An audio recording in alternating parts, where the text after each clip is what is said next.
Welcome to another video. In this video, we are going to continue TryHackMe room solving series, and I'm going to solve RootMe CTF. So the video is going to be fast forwarded at a lot of parts, but I will cover the most important ones in good detail. So first of all, I don't know why it's saying chatgpt.com, must be some bug. Yeah, but I'm not going to refresh it. I already started recording. So I'm going to deploy the machine. Just search on dashboard, RootMe, and deploy the machine. So I have my Kali Linux on the other side in my virtual machine, and I created a directory named TryHackMe. In that directory, I created another directory or folder named RootMe CTF. I made a txt file inside RootMe CTF, and I named target IP. Here we are going to take notes and write down what we discovered throughout our journey. So first of all, we go target IP. I wrote it in the notes.txt file. Let me just put it on the top, and here it is. Let's see the first part, recon. So we have to scan the machine, how many ports are open, what version of Apache is running, what service is running on port 22. So this is very simple and very basic scan.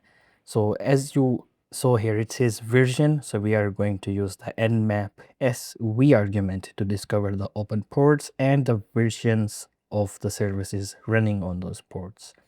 So you can also use just Nmap, but it is not going to give the version detail, and that is why I used SUID. There we go. We have two open ports. I can see on port 22 I have SSH, and on port 80 I have HTTP with Apache version 2.4.41 running on it, and it is a Ubuntu system, Linux Ubuntu. So how many ports are open? 2. Version of Apache, I just copied it, 2.4.41. What service is running on port 22? SSH. So even if you don't scan, you know by default port 22 is for SSH. Okay, perfect. So it says find directories on the web server using Gobuster. So we used Gobuster in the previous room as well. So let's just reapply the command.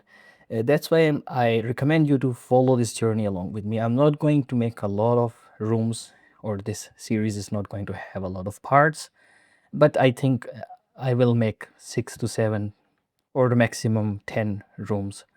Okay, I just failed to put IP address of the target machine. Okay, by the way, the path I put here, it is actually available. You can go to home, you can go to file system, you can go to USR, share, and word list as I put there in the command. But we deployed the Gobuster scan, and we pointed towards the word list which we want to use. So word lists, dirb, and common.txt. That's the one which we employed in our scan. Okay, it discovered that there is index.php. Perfect. And then there is the blue ones, for example, a slash panel that catches our attention, and slash uploads. So just put them in the browser, the target IP. Let me copy that, and I'm going to search it. This is the default page, index.php. Then there is panel. Okay, we can upload something, and then there is uploads. Okay, this is where we can upload something. So the hidden directory is most likely slash panel slash. Okay, next task, it gives us a tip. It says getting a shell. Okay, we know we can get a shell, reverse shell. We can access the terminal of that server by running a reverse shell, and we know that the index page is made in PHP, so it is very much appropriate to use a PHP reverse shell. Let's do some research. Open a new browser, new tab, and search reverse shell PHP. Okay, the Pentest Monkey is a very recognized GitHub platform.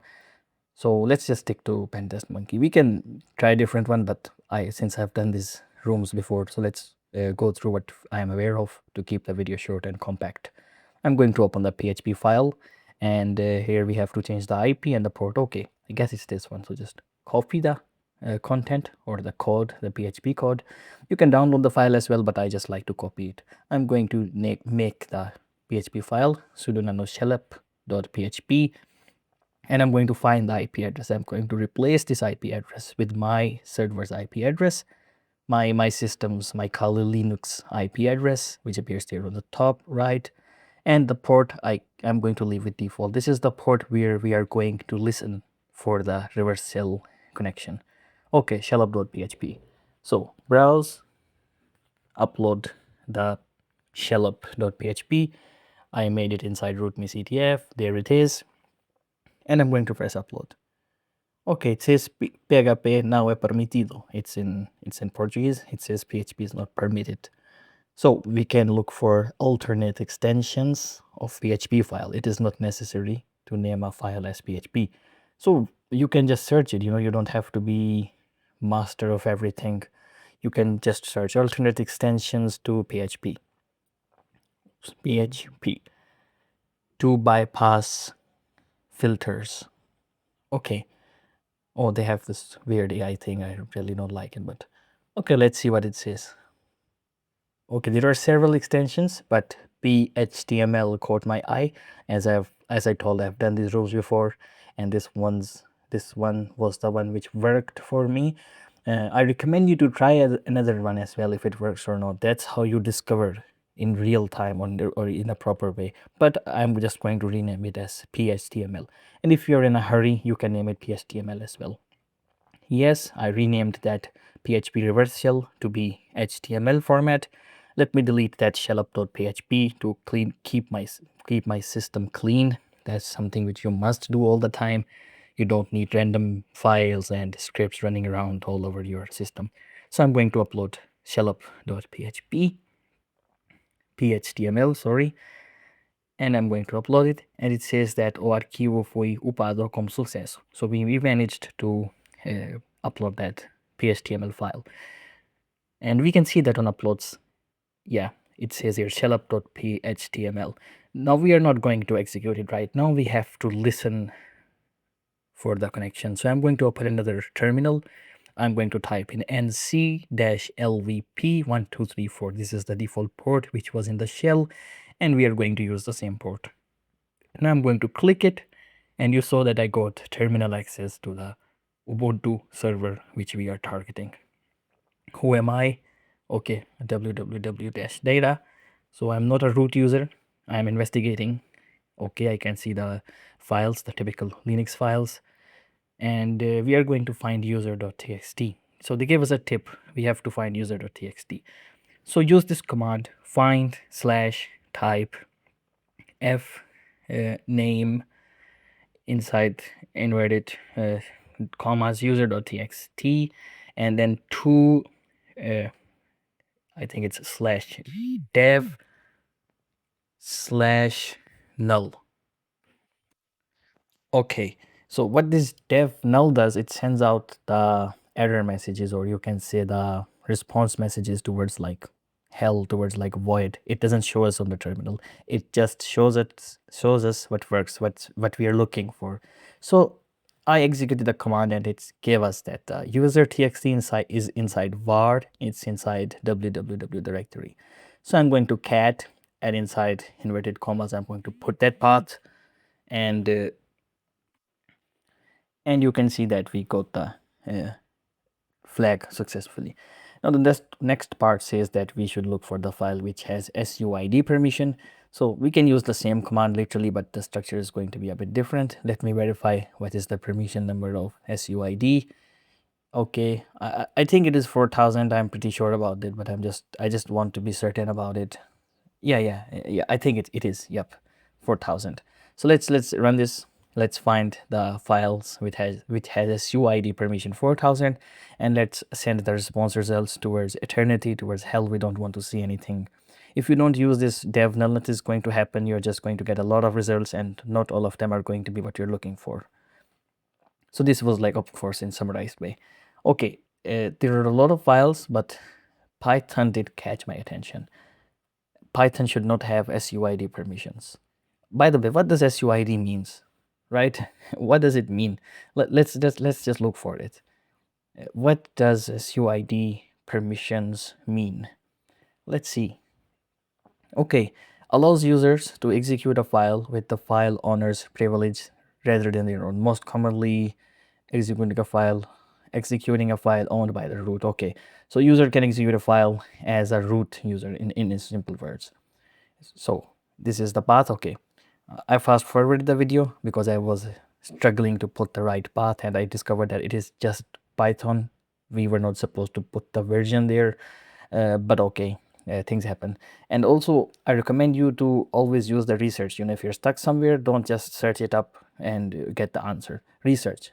A lot of time I don't know what I'm doing, I'm not sure about the commands, and you saw me even in the previous phases that I researched to see or to be sure about the command I'm going to use. Okay, find a form to escalate your privileges. Very good. We can find a Python command to escalate our privileges to become a root user. So once again, I can search Python reverse shell SUID. Okay, it's not going to be a reverse shell, to be honest. Reverse shell is required when we don't have a terminal access, and we do have a terminal access to the server, so it's more like privilege escalation shell. It's just shell. Okay, here it says SUID. I noticed SUID. There is a separator, shell separator, which says SUID. So I'm going to copy it, and I'm sure it's going to work. I hope. So I'm going to run this command, and I don't see the $sign, but a lot of time it happens. So let me try to type something. Who am I? Root. There we go. We just got it. We are root users. Now what we have to do is find root.txt. Now once again, I can go manually. I can cd and look every file, or I can use that same find command which we used 2 times before. By the way, when a command is used again and again, you must note it down. You see that txt file I got on the desktop, quick commands txt. That's where I save all the commands which we use almost in every video. Or every new command I learn, I just put it there.